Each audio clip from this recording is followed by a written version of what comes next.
You're listening to the WCEG network on WCEGtalkradio.com or watch us live on your smart TV, YouTube at the WCEG network. We're the worldwide community empowerment group where we speak life into the community. Like WCEG on Facebook, follow on Twitter and Instagram at WCEG_talk_radio and at WCEG network. Last but not least, the topics and opinions are those of the show hosts and guests and not the WCEG network. So that being said, I want to welcome you to Beverly Hills to Barnyard. I'm your host, Sherita Herring, and I'm so excited about my guest today. We tried it a week or two ago, but you know what? It's amazing how things happen. It was not meant for my dear Phyllis to be on that day. You know why? Because today is National Family Literacy Day. And this show is about an amazing author and the importance of literacy. Now, before I bring her on, I want to talk a little bit about the importance of literacy. Did you know that today, 1 in 5 adults still struggle with reading? Literature has the power to shape cultures, influence worldviews, and connect people from different cultures and backgrounds. But again, we are not impressing upon our students and just the ability to not only read, but the importance and the impact that it has. So that being said, I want to talk to you about my very special guest that's coming on, which is Miss Phyllis Hodges. And Phyllis is, there's so many wonderful things about this lady. She is a best-selling author of the living history book, 8 Years of Unforgettable History, she's currently on a statewide book tour with school superintendents, city mayors, and so many others in the school, 25 school districts. As a multi-talented author and with several books, she has also self-published A Divine Connection, which is a self-help testimonial and fitness book. Phyllis's story, School Days, was included in the compilation of Writing Our Lives, Volume 2, a Southern Storyteller's Anthology.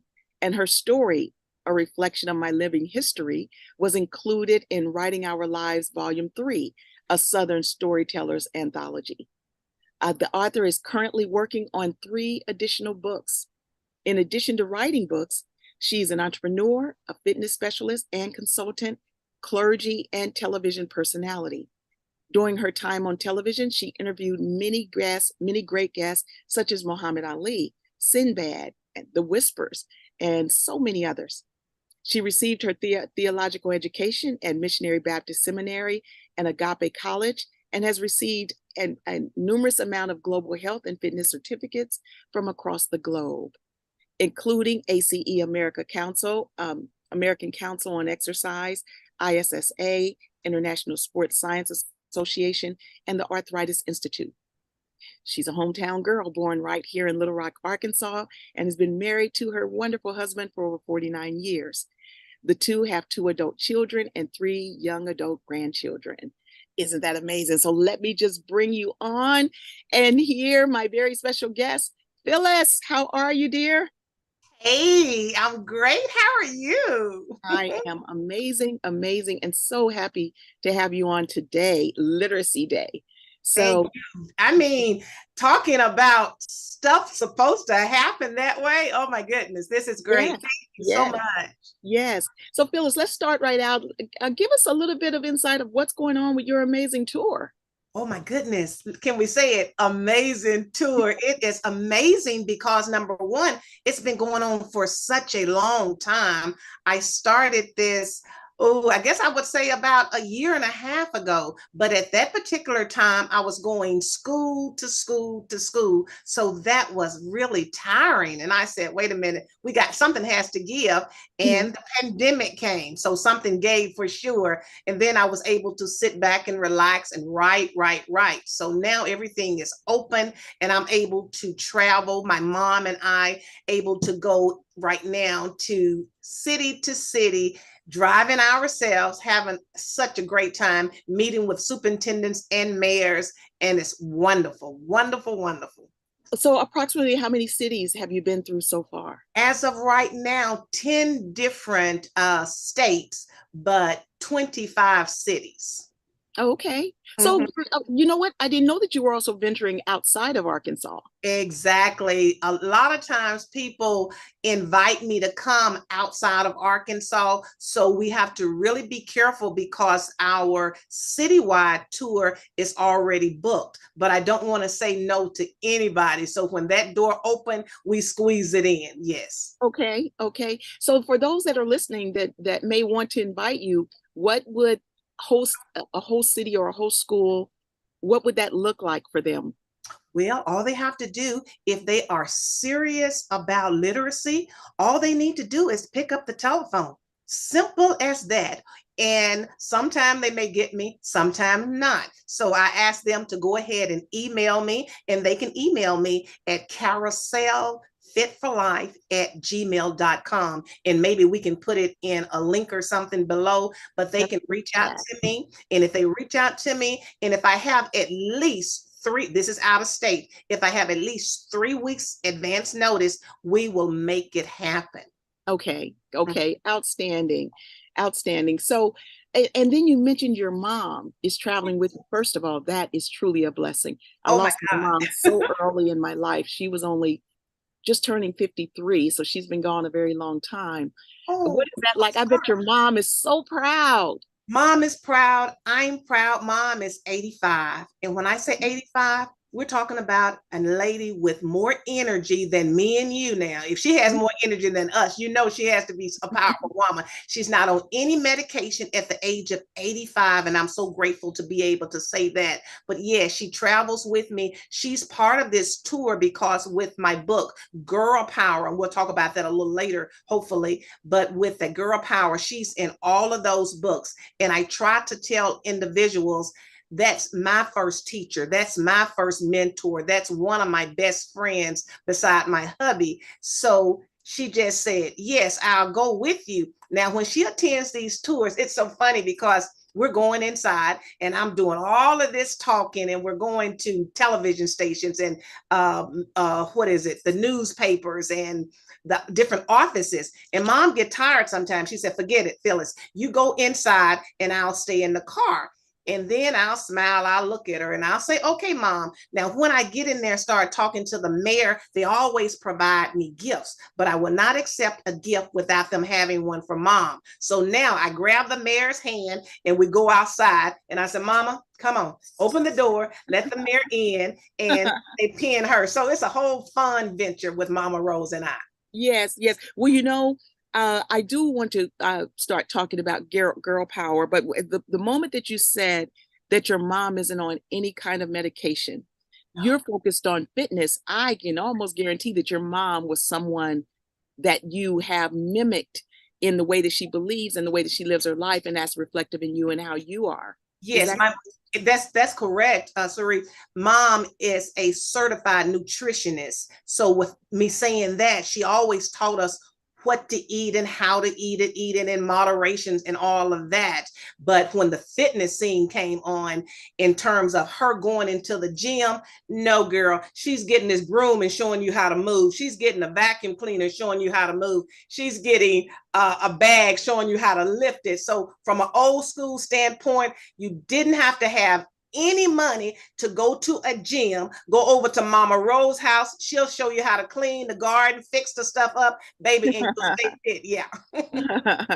well, that's good. That's good. Tell us a little bit about girl power. Wow, girl power. First of all, when I see people look like you, and I smile and I say, wow, she has to have a story. That's a powerful young lady. And then I don't only look at your outer beauty, but I feel your energy. And what Phyllis like to do, Phyllis like to share other ladies and guys, but especially ladies. I like to help share your story. So in Girl Power, it's a compilation about Arkansas women and some outside of Arkansas. These ladies are so powerful. They have all types of stories. A lot of them almost rags to riches stories, but they're down in their gut, their belly area, and would never tell anybody about it. So I'm out there with my scope. I'm scoping you out, trying to find who that lady history maker is so I can introduce her to the world. Now that's on the inside of the Girl Power book, but baby, on the outside, I'm going to reach here and I'm going to, and I feel the book. And I look at the book. The book is so beautiful. Now check this out. The story itself is here. And then you turn it over. The story is here. And what I like about that, you know, Cherie, some people tell you, you can't tell a book or read a book by its cover. Yes, we have two stories going on. This book here tells a story. And then you open it up. It's a whole nother world inside. So I'm just going to show everybody. Let me introduce you to Mama Rose. That's Mama Rose right there. Can y'all see Mama Rose? And this is the question, and this is how I got into the office with the mayors. I was asking one of the mayors a quiz question about who these individuals are. Oh, of course, they gave me the answer just like that. Just like when I asked the girls, this is what I say. Who do you see? Oh, I see a beautiful Oprah. I see a beautiful Michelle Obama. Then they look here on the back and they looked at the top, and this is what they said. Well, I don't know those ladies at the top. And I said, well, wait a minute, come on down. Who do you see? And then they said, wow, she looks familiar. That's a young Beyonce. That's an Ellen. And then they look here and they said, wait a minute. That's the queen. I said, no, that's not the queen. That's Megan. So we all have a good laugh. I said, now go back to the top. And they look at the top and they said, well, that looks like you. I said, baby, that was me before I was rocking this hair. This, look, my nappy. And they said, yeah, that looks like you. And they said, who is that lady? I said, my first teacher. That's my mom, Mama Rose. But I stopped them. I said, now look in the mirror. Who's looking in the mirror?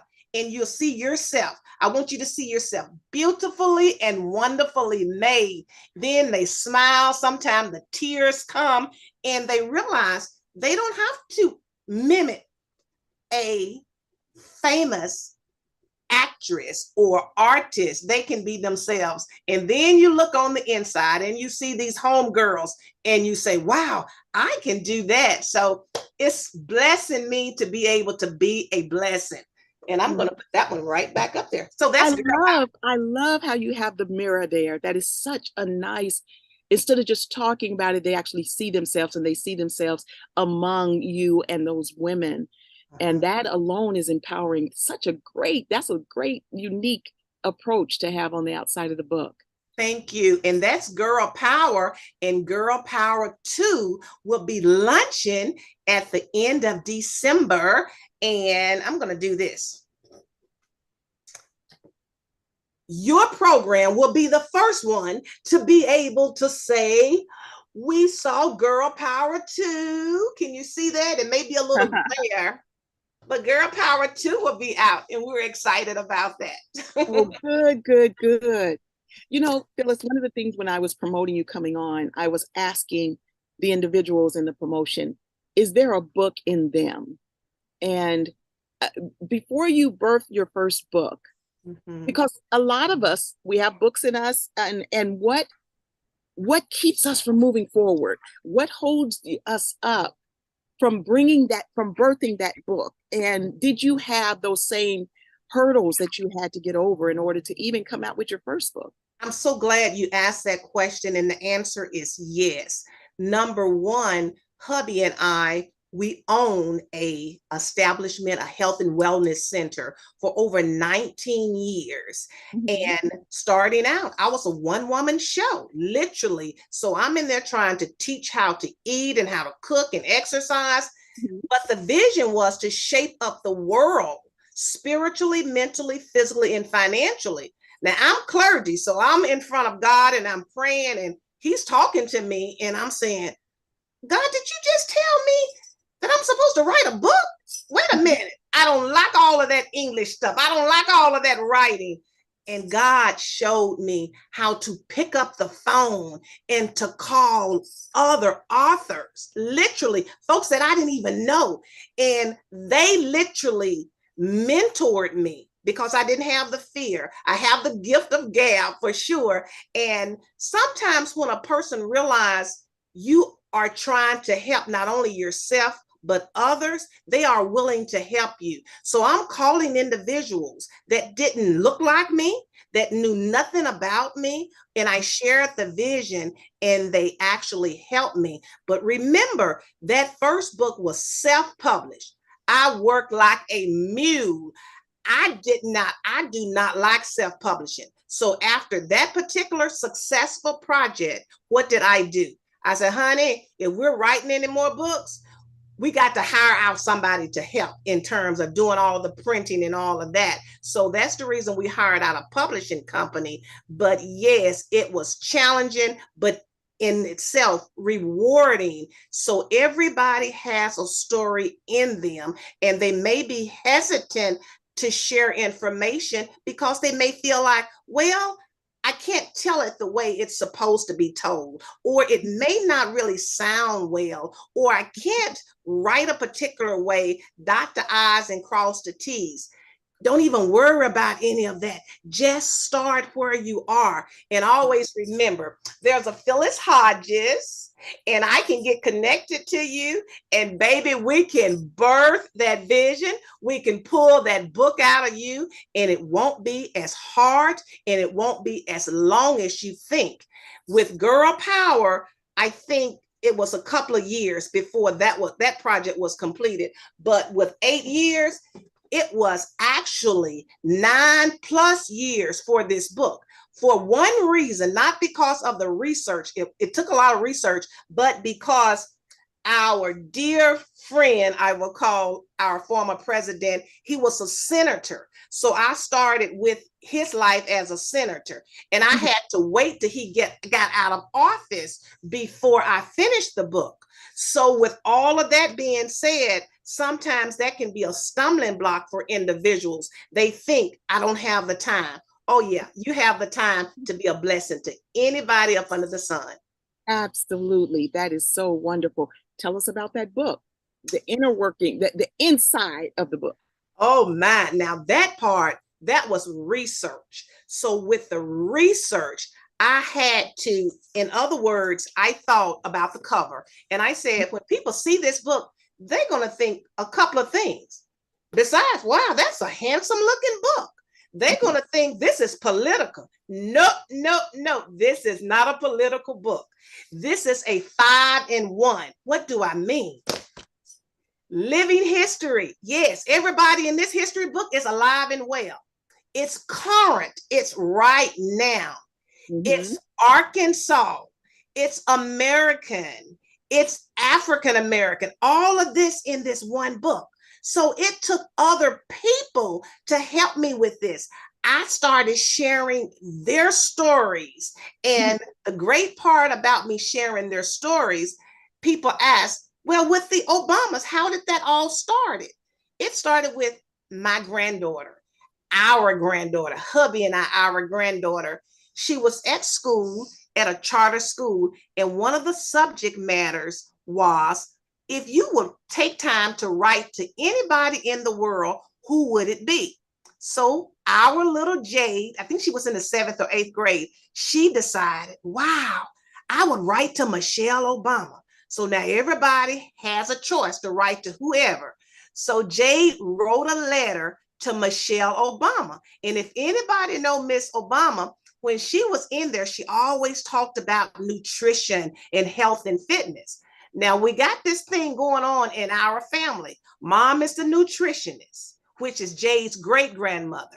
Her grandmother, which is Phyllis Hodges, is the nutritionist and the fitness specialist. So this is all Jade knows. So Jade writes a letter to Mrs. Michelle Obama, and she says to Miss Michelle Obama, Miss Michelle, you can eat ice cream, but you have to eat ice cream in moderation. So Miss Michelle Obama responded to Jade. She wrote Jade a letter. She sent Jade gifts, and it was on in Little Rock, Arkansas. Everybody found out that Jade had a connection to Michelle Obama. And with all of that being said, you know me, I'm excited. So now I'm calling the media. I'm calling everybody. Look, this little girl just talked to Michelle Obama. So we were able to include all of that here in the book, along with me researching all of these historical legends. Remember, when I was a little girl in school, I detested history. I hated history. Why? When you use the word history, what does that mean? History, most of those people are dead. I don't want to hear about it. I want to see some living life. So a living history book. So I'm finding all of these living legends. Again, being in school, people that look like me was downtrodden. I'm saying now, there's a whole lot of people look like me, baby, that's doing some things. So I went out there, I found them, and I put them in this book, and we got series now. So the next book that come out, guess what? The name of that book is Power. And if you could imagine the people that's going to be in power, oh, it's powerful. Outstanding. With just something as simple as how empowering did that make your granddaughter feel and impacted her for future? Be able to do that, and that's because of you, and letting her know that she has that ability. And yes, you can write to our First Lady, Exactly. Who has the courage to do that, right? Exactly. And it's just amazing, because when you asked a certain question, who would you write? And you're talking about a group of kids and you're in an English class, who can even imagine what they're thinking?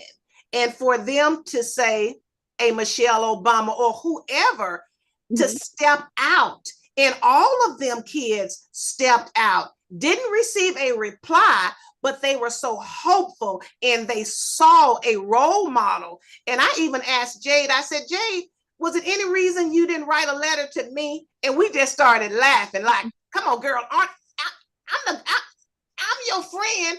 I'm your role model. And she just looked at me. They called me Dearest. Okay, Dearest. And she just passed it on. I wanted Michelle Obama. Yeah. Well, another thing, just a bit of trivia about Michelle Obama and nutrition. A lot of people complain about Dollar Generals and how many there are across the country, which a lot of people don't know unless the statistics have changed. There are more Dollar Generals than McDonald's. And that came about because of Michelle Obama. Because when she was literally pushing nutrition, that's when the popularity or the knowledge of food deserts really came to the forefront. There are so many people, even like where I live, there are so many people that live less than 3 miles or 2.5 miles from a regular grocery store. That's why the dollar menus ended up becoming so popular, especially in low-income communities. Yes. Mm-hmm. And that's when obesity and childhood diabetes just skyrocketed.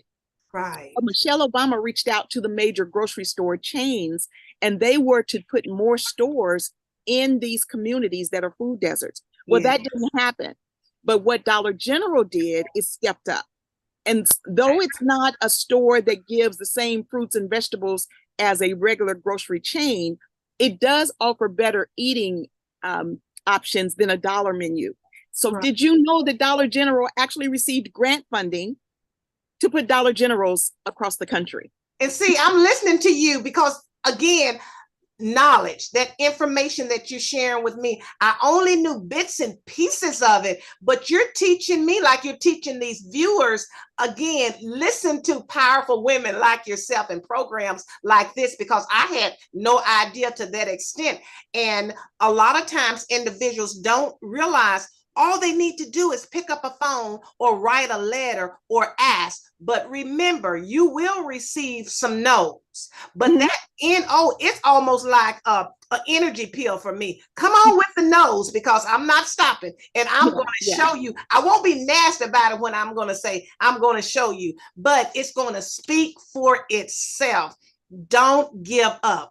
We need to be able to share our stories and share other stories for sure. Yes. Well, I've got a few questions that I always ask my guests. Okay.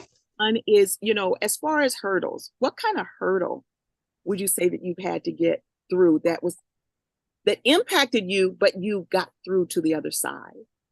Hmm. I guess I could say several.